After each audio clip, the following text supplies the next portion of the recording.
क्या भारतीय जनता पार्टी सांसद अब खुलेआम विपक्ष को और वो भी संसद के अंदर जांच एजेंसीज की मार को लेकर धमका रही है? भारतीय जनता पार्टी सांसद मीनाक्षी लेखी, उन्होंने विपक्ष के एक सांसद को यह कहा कि कहीं तुम्हारे घर ईडी ना पहुंच जाए। बाद में बेशक वो ये कहती रही कि मैंने तो मजाक किया था, मगर मैं चाहूंगा आप उनका ये बयान सुनिए दोस्तों। इस बयान में चिंताजनक यह नहीं है कि संसद के अंदर खड़े होकर भारतीय जनता पार्टी की एक सांसद जो है खुलेआम इस तरह से धमकी दे रही हैं, मगर उसके बाद वो क्या तर्क देती हैं। तो सुना आपने, कहीं तुम्हारे घर ईडी ना पहुंच जाए। और मैं आपको बतला दूं, इस पर आम आदमी पार्टी, कांग्रेस सभी ने कड़ी प्रतिक्रिया दी है। उनकी प्रतिक्रिया मैं आपको बाद में जाके सुनाऊंगा।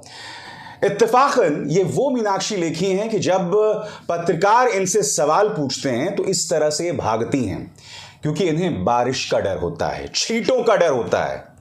मीनाक्षी लेखी को बता दूं कि इन्होंने जो बयान दिया है ना, उसमें दोहरे मापदंड के ढेरों छींटे आपके दामन पर पड़ रहे हैं। मीनाक्षी जी, आपने क्या कहा कि ट्रंप आएंगे और अगर आप दंगा करोगे तो कार्रवाई क्यों नहीं होगी। चलिए, बहुत अच्छी बात है। तो मुझे बतलाने का प्रयास करें कि ट्रंप आने से पहले या ट्रंप आने के बाद कौन दंगे की बात कर रहा था। यह आपके पार्टी का वाहियात नेता पलटू राम बेहोश मिश्रा, कपिल मिश्रा, पुलिस की मौजूदगी में व्यक्ति उस वक्त कह रहा था कि आज तो ट्रंप है, वापस जा रहे हैं, कल आप भी हमें नहीं रोक पाएंगे। और इसके इसी के बयान के बाद जो है दिल्ली में दंगे हो जाते हैं, जिसमें 70 लोग मारे जाते हैं। ट्रंप की यात्रा और दिल्ली दंगों की दुहाई आप दे रही थी। सुनिए आपके इस पार्टी के नेता ने क्या कहा था, सुनिए। साहब हमारे सामने खड़े हैं, मैं आप सबके बिहाफ पे ये बात कह रहा हूँ, ट्रंप के जाने तक तो हम शांति से जा रहे हैं, लेकिन उसके बाद हम आपकी भी नहीं सुनेंगे अगर रास्ते खाली नहीं हुए तो। बिल्कुल ठीक है, आज जब तक रास्ता खाली करवा रहे हैं, ट्रंप के जाने तक आप जाफराबाद और चांदबाग खाली करवा लीजिए, ऐसी आपसे विनती कर रहे हैं। उसके बाद हमें रोड पे आना पड़ेगा, ठीक है। भारत माता की जय, माता की जय। मैं पूछना चाहता हूं मोदी सरकार से कि क्या कपिल मिश्रा से आज तक दिल्ली दंगों को लेकर पूछताछ हुई? क्या इसका नाम कहीं चार्जशीट में है? अब जाहिर सी बात है, जब पूछताछ ही नहीं हुई तो चार्जशीट में कहां से आएगा। यह आदमी खुलेआम कह रहा है कल आप भी हमें नहीं रोक पाओगे। और मीनाक्षी लेखी बात कर रहे हैं कि ट्रंप आएंगे तो हम तो कार्रवाई करेंगे। मीनाक्षी लेखी यह भी कहती हैं कि भाई लोग पैसा लेकर बाहर चले जाएंगे तो हम कार्रवाई ना करेंगे। तो चलिए, मेहुल चोकसी, ललित मोदी, ये सब कौन है बताइए? नीरव मोदी, विजय माल्या, ये सब कब भागे मुझे बतलाइए जरा, बताइए। ये तमाम, ये जो चार जिनका नाम मैंने आपके सामने लिया है, ललित मोदी, मेहुल चोकसी, नीरव मोदी, विजय माल्या, ये लोग कब भागे मुझे बतलाइए। मोदी काल में भागे ना। ललित मोदी के फर्म में स्वर्गीय सुषमा स्वराज की बेटी बांसुरी स्वराज जो है काम कर रही थी। यह मत भूलिए, उस वक्त खुद स्वर्गीय सुषमा स्वराज के रिश्तों की बात हुई थी ललित मोदी के फर्म के साथ, या उनके प्रति जो उनकी नरमी थी उसको लेकर। तो क्या आपके पास यह अधिकार है कि आप देश की जनता को यह बताएं कि पैसा लेके बाहर भागोगे तो एजेंसीज कार्रवाई नहीं करेंगी क्या?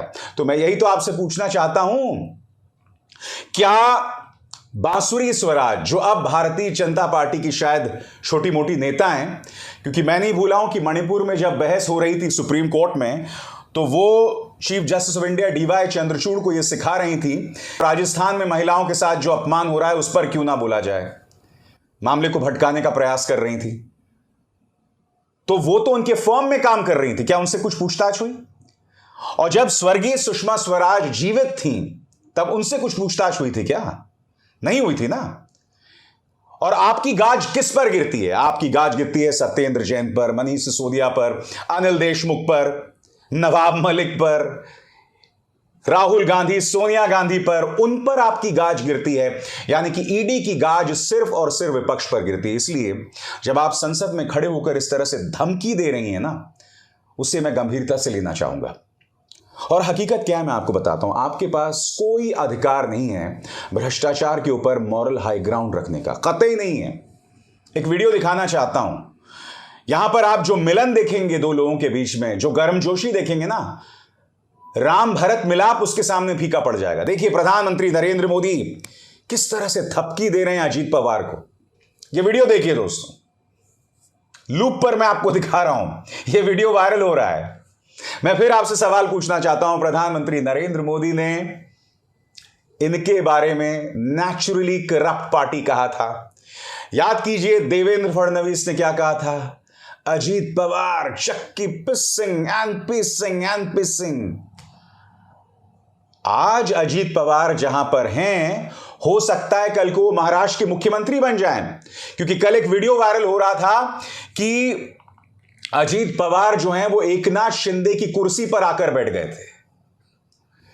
कहने का अर्थ यह है कि आज आप अजीत पवार को आपने अपने खेमे में शामिल कर लिया, क्योंकि आपको एनसीपी को तोड़ना है। वो एनसीपी, वो नेशनलिस्ट कांग्रेस पार्टी जिसे आप नेचुरली करप्ट पार्टी कहते थे।